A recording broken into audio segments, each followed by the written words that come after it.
हमारा टॉपिक है सरकार के अंग, क्योंकि सरकार के अंगों के बारे में जानना हमें बहुत ही जरूरी है, क्योंकि ये एक बेस है और जब तक ये हमें क्लियर नहीं होगा तब तक हम ना तो केंद्रीय सरकार को समझ पाएंगे और ना ही राज्य सरकार को, यानी दोनों में क्या अंतर है ये समझ नहीं पाएंगे।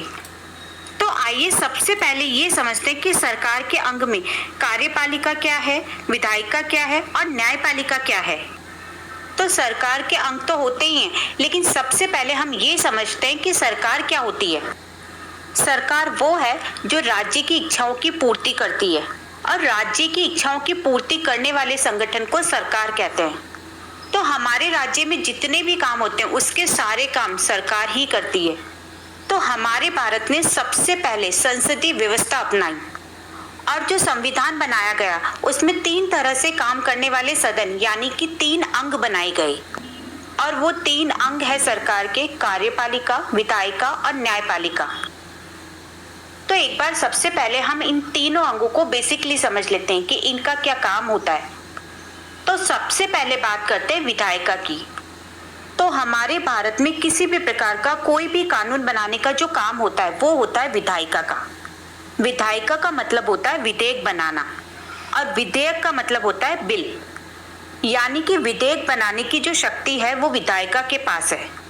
तो अब हम इसे सीधे शब्दों में ऐसे कह सकते हैं कि विधायिका का जो मेन काम है वो है देश के लिए कानून बनाना और इस कानून को मतलब इस विधेयक को लागू करने का जो काम है वो कार्यपालिका करती है, यानी कि बिल बनाने का काम विधायिका करती है और बिल को लागू करने का काम कार्यपालिका करती है। और इस कानून को लागू करने में किसी भी प्रकार की कोई परेशानी आती है या न्यायिक चुनौती आती है या फिर कोई इस कानून का उल्लंघन करता है तो उसका जो सजा का प्रावधान है यानी कि न्याय करने की जो शक्ति है वो न्यायपालिका के पास होती है। तो अब आपके बेसिकली समझ में आ गया होगा कि हमारे यहाँ कानून बनाने की जो शक्ति है वो विधायिका के पास है, कानून को लागू करने की शक्ति कार्यपालिका के पास है और उस कानून का उल्लंघन करने या विरोध करने वाले के मामले में न्याय करने की जो शक्ति है वो न्यायपालिका के पास है। तो जब विधायिका कानून बनाती है और कार्यपालिका उस कानून को देश में लागू करती है और देश का शासन चलाती है और न्यायपालिका कानून तोड़ने वाले को दंड देती है। और अगर हमारे संविधान की व्याख्या पर किसी भी तरह का कोई प्रश्न उठता है तो प्रश्न का निवारण भी करती है न्यायपालिका। तो इस तरह से सरकार के इन तीनों अंगों का कार्य अलग अलग है। हमारे भारत में संघात्मक शासन व्यवस्था है और भारत में संविधान के अनुच्छेद 1 में कहा गया है कि भारत राज्यों का एक संघ होगा और इस संघात्मक शासन की सबसे बड़ी विशेषता ये है कि यहाँ पर 2 प्रकार की सरकार देखने को मिलती है, यानी दोहरी शासन व्यवस्था होती है। एक सरकार वो होती है जो केंद्र में आती है और जो पूरे देश के लिए कानून बनाती है और दूसरी सरकार वो होती है जो प्रांतों में रहती है यानी राज्यों में रहती है और सिर्फ अपने प्रांतों के लिए ही कानून बनाती है और वहाँ का शासन चलाती है। तो पहली जो सरकार है वो केंद्र में रहकर पूरे भारत का संचालन करती है, उसे हम संघीय सरकार, केंद्रीय सरकार या फिर भारत की सरकार के नाम से जानते हैं। ये तीनों एक ही है, अब आप चाहे इसे किसी भी नाम से बुला सकते हैं। दूसरी सरकार वो होती है जो भारत के हर प्रांत में यानी राज्य में होती है। प्रांतीय सरकार वो होती है जो प्रांत में यानी राज्य में रहकर काम करती है, अपने राज्य की शासन व्यवस्था को चलाती है। तो अब जहां भी सरकार होगी वहां आपको इसके 3 अंग देखने को मिलेंगे। तो केंद्रीय सरकार के भी 3 अंग होते हैं, विधायिका, कार्यपालिका और न्यायपालिका। अब हमें ये जानना है कि केंद्रीय सरकार की जो विधायिका है उसे किस नाम से जानते हैं, कार्यपालिका में कौन कौन से लोग आते हैं और भारत की सबसे बड़ी न्यायपालिका कौन सी है। सेम इसी तरह प्रांतों में भी सरकार होती है और उनके भी आपको 3 अंग देखने को मिलेंगे। तो राज्य की विधायिका को क्या कहते हैं, राज्य की कार्यपालिका में कौन कौन लोग आते हैं और राज्य की सबसे बड़ी अदालत को हम किस नाम से जानते हैं। तो अब हम सबसे पहले ये समझते हैं कि केंद्र सरकार में कार्यपालिका में कौन कौन है और राज्य सरकार की कार्यपालिका में कौन कौन है। तो यहाँ अब हम देखते हैं केंद्र स्तर पर और राज्य स्तर पर। तो केंद्र स्तर पर सबसे पहले आते हैं कार्यपालिका के राष्ट्रपति। राष्ट्रपति न केवल केंद्र स्तर पर बल्कि पूरे भारत की कार्यपालिका का अगर हेड माना जाता है तो किसे माना जाता है, राष्ट्रपति को। दूसरे नंबर पर आते हैं उपराष्ट्रपति और तीसरे नंबर पर आते हैं हमारे प्रधानमंत्री और प्रधानमंत्री को वास्तविक हेड कहा जाता है। एक्चुअली में क्या है कि हमारे यहाँ भारत में राष्ट्रपति को बहुत सारी शक्तियां दी गई है, लेकिन इन शक्तियों का प्रयोग प्रधानमंत्री के जरिए किया जाता है। इसलिए राष्ट्रपति को कार्यपालिका की नामी शक्ति और प्रधानमंत्री को वास्तविक शक्ति का हकदार माना जाता है।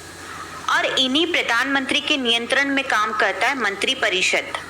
और फिर चौथे नंबर पे यही मंत्री परिषद आता है।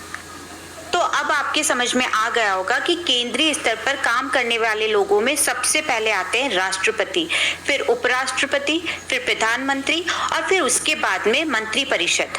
और इस प्रणाली में हमें कार्यपालिका के दो रूप देखने को मिलते हैं, एक नाम मात्र की कार्यपालिका और एक वास्तविक कार्यपालिका। तो हमारे जो राष्ट्रपति है वो नाम मात्र की कार्यपालिका होती है, या फिर आप उसे संवैधानिक कार्यपालिका कह सकते हैं। इनके पास केवल शक्तियां होती है, लेकिन इन शक्तियों का जो प्रयोग है ये खुद अपने विवेक से नहीं करते। तो फिर वास्तव में इन शक्तियों का प्रयोग कौन करता है? तो वास्तव में इन शक्तियों का जो प्रयोग है वो करते हैं प्रधानमंत्री और उनका मंत्री परिषद।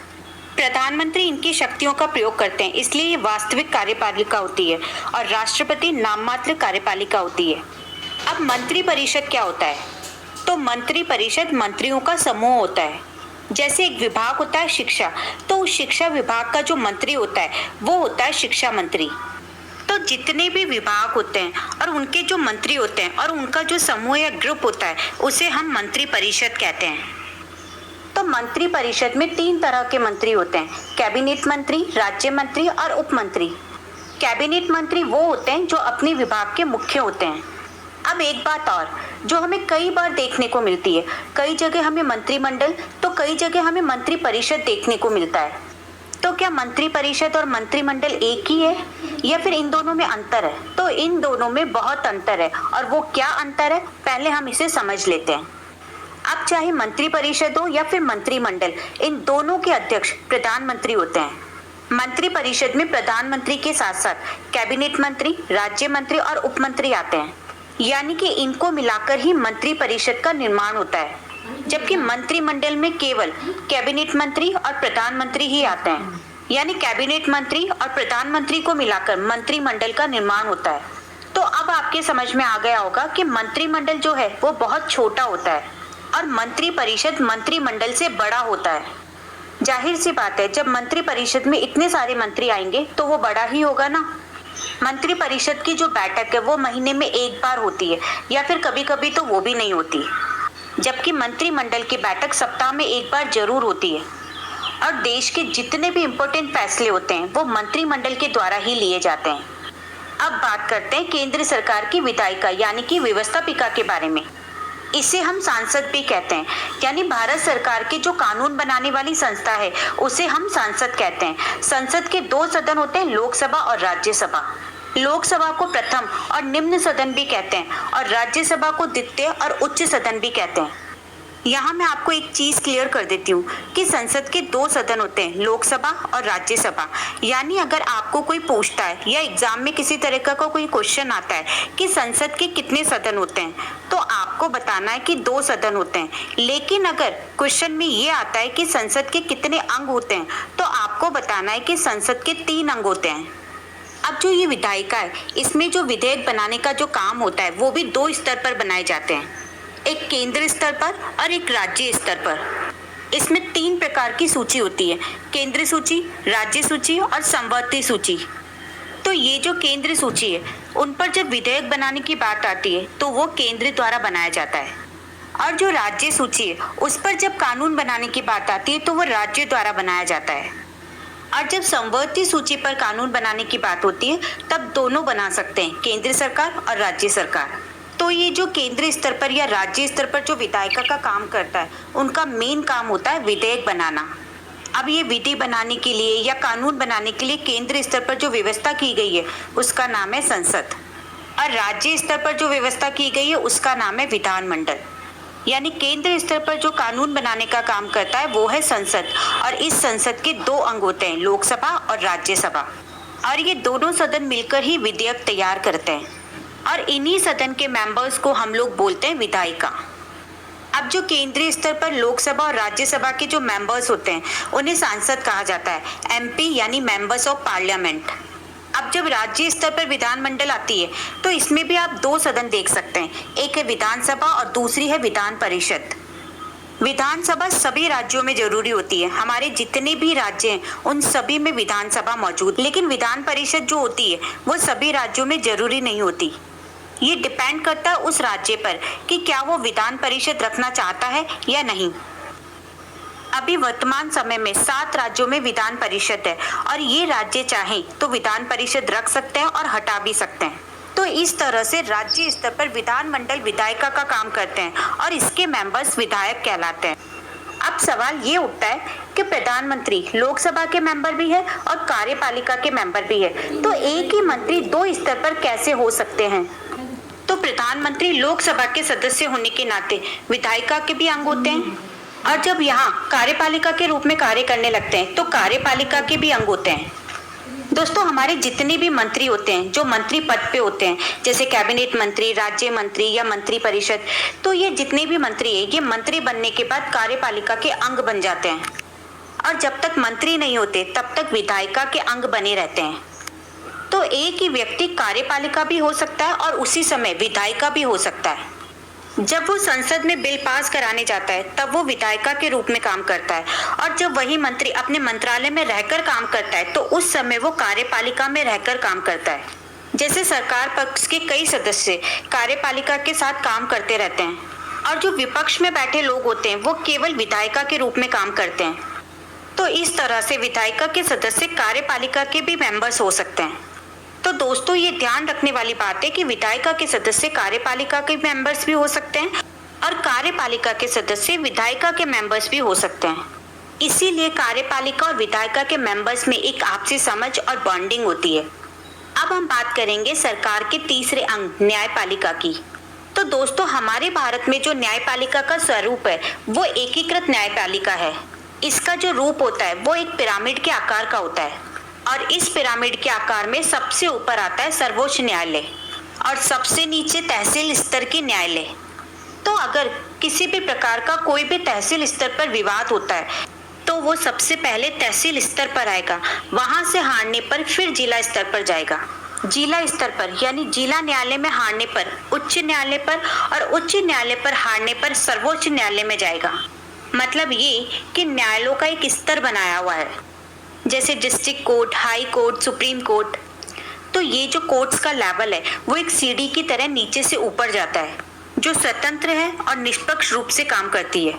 इसीलिए ये एक एकीकृत व्यवस्था है जिसे हम ये नहीं कह सकते कि सर्वोच्च न्यायालय सिर्फ भारत का ही है, ये राज्य सरकार भी इसमें जा सकती है। लेकिन हम ये जरूर कह सकते हैं कि भारत की जो सबसे बड़ी न्यायालय है वो सर्वोच्च न्यायालय है। तो दोस्तों, आपको याद होगा कि अनुच्छेद 50 में राज्य नीति निर्देशक तत्व जिसमें न्यायपालिका और कार्यपालिका का पृथक्करण बताया गया है, लेकिन यहाँ विधायिका और कार्यपालिका आपस में जुड़कर काम करती है, यानी कि मिलकर काम करती है। लेकिन इसमें ये नहीं बताया गया कि न्यायपालिका और कार्यपालिका को अलग रखना चाहिए। तो दोस्तों, अब आप सोच रहे होंगे कि क्यों रखना चाहिए, तो आइए इसे समझते हैं। क्योंकि अगर यहाँ सरकार और जज दोनों एक दूसरे से साझगांठ रखेंगे यानी मिलकर रहेंगे तो फिर किसी भी कीमत पर निष्पक्ष न्याय नहीं होगा और ना ही सरकार पर न्यायपालिका किसी भी सिचुएशन में काम करने के लिए दबाव बना पाएगी। इसलिए अगर दोनों को एक दूसरे से अलग रखकर काम किया जाए तो जनता की भलाई ज्यादा होगी और जो लोक कल्याणकारी राज्य की स्थापना के बाद हम लोग करते हैं तो वो हमारे संविधान में पूरी हो जाएगी। इसीलिए अनुच्छेद 50 में कार्यपालिका और न्यायपालिका की पृथक्करण की बात कही गई है। तो अब तक हमने जितनी भी केंद्र सरकार की ये सारी चीजें देखी हैं, जैसे व्यवस्थापिका, कार्यपालिका, न्यायपालिका, संसद, लोकसभा, राज्यसभा, प्रधानमंत्री, मंत्री परिषद, ये सब दिल्ली में बसते हैं। एक्चुअली क्या है कि जो हमारी मोस्ट ऑफ सरकार है वो राजधानी में ही होती है। अगर कोई आपसे पूछे कि संसद कहाँ है, लोकसभा कहाँ है, राज्यसभा कहाँ है, राष्ट्रपति भवन कहाँ है, प्रधानमंत्री निवास कहाँ है, तो ये सब दिल्ली में है। यहाँ तक कि मंत्री परिषद, सर्वोच्च न्यायालय भी दिल्ली में ही है। तो ये तो थी केंद्रीय, संघीय या भारत की सरकार। अब हम बात करते प्रांतीय या राज्य सरकार की। तो जैसी व्यवस्था आपने केंद्रीय सरकार में देखी थी सेम वैसी ही व्यवस्था राज्य सरकार में मिलेगी, लेकिन बस नाम का अंतर होगा। यहाँ भी आपको राज्य सरकार के 3 अंग देखने को मिलेंगे। तो राज्य की व्यवस्थापिका को हम विधानमंडल कहते हैं। विधानमंडल के 2 सदन होते हैं, एक को हम विधानसभा कहते हैं और दूसरी को हम विधान परिषद कहते हैं। विधानसभा को हम प्रथम या निम्न सदन के नाम से जानते हैं और विधान परिषद को द्वितीय या उच्च सदन के नाम से जानते हैं। राज्य की जो कार्यपालिका होती है उसमें राज्यपाल आएंगे, मुख्यमंत्री आएंगे और मंत्री परिषद आएंगे। तो इन सबको मिलाकर राज्य कार्यपालिका का निर्माण होता है। मंत्री परिषद में कैबिनेट मंत्री, राज्य मंत्री और उप मंत्री होते हैं। राज्य सरकार का तीसरा अंग है न्यायपालिका। तो राज्यों की जो सबसे बड़ी अदालत होती है उसे हम उच्च न्यायालय कहते हैं, यानी कि हाई कोर्ट। और राज्यों की जो सरकार होती है वो अधिकतर राजधानियों में ही होती है। इसलिए राज्य सरकार, विधानमंडल, विधान परिषद, राज्यपाल, मुख्यमंत्री का निवास, ये सब राज्य की राजधानी में ही होते हैं। तो अब आपके समझ में आ गया होगा कि जिस तरह से संघीय व्यवस्था है उसी तरह से प्रांतीय व्यवस्था है। तो इस तरह से हमारे भारत में केंद्रीय सरकार और राज्य सरकार काम करती है और इन दोनों सरकार के 3 अंग होते हैं, कार्यपालिका, न्यायपालिका और विधायिका।